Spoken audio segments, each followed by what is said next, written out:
जिंदगी का सबसे बड़ा धोखा यह है, हम सोचते हैं कि कमाया हुआ सुख हमारा अधिकार है और मिला हुआ दुख भगवान की सजा। पर सच्चाई उल्टी है। दुख वहीं भेजा जाता है जहां उठने की क्षमता हो, और भगवान वहीं ठहरते हैं जहां आत्मा हार मानने लगे। आज जो ये कहानी सुन रहा है, शायद तुम्हारे अंदर भी एक टूटा हुआ हिस्सा होगा। तो ध्यान से सुनो। ये कहानी किसी एक लड़के की नहीं, ये हर उस आत्मा की है जिसे समय ने कड़ा बनाया है।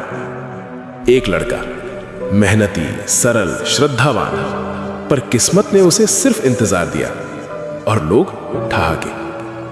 कोई उसका श्रम नहीं देखता, सिर्फ पूछता, भगवान ने तेरे साथ ऐसा क्यों किया? और एक रात उसने आसमान से फुसफुसाया, महादेव, क्या मेरी भक्ति अधूरी थी?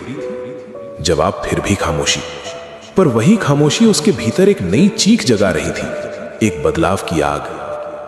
वो टूट कर गिरा, पर टूटना उसकी पराजय नहीं थी, ये उसके अहंकार की मृत्यु थी। रोते रोते उसने पुकारा, अगर भटक रहा हूं रोक लो, अगर गिर रहा हूं पकड़ लो, अगर हार रहा हूं जगा दो। और पहली लकीर यहीं बदली। जब जिंदगी का प्रश्न क्यों मैं रूपांतरित हुआ, अब मुझे क्या सीखना है। ध्यान की उस रात उसे शब्द नहीं मिले, पर एहसास मिला, साधक, मैं तेरी राह बदलने नहीं आया, तू जिस रास्ते पर है उसी को पवित्र बनाने आया हूं। यह संकेत था, भक्ति भागने का द्वार नहीं, टिके रहने का व्रत है। वो लड़का उठा, पर अब उसकी दृष्टि बदल चुकी थी।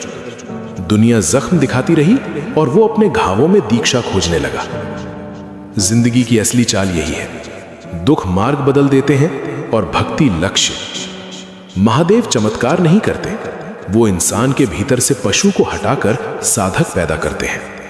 जो राह टूटकर छूटी थी, वहीं से अब साधना का प्रथम चरण शुरू होता है। याद रखना, जिस इंसान को वक्त ने गिराया है, उसे भगवान थाम कर उठाते हैं, ताकि वो गिरने वालों को उठाना सीख जाए। भक्ति तुम्हें भागने नहीं देगी, भक्ति तुम्हें दिशा देगी।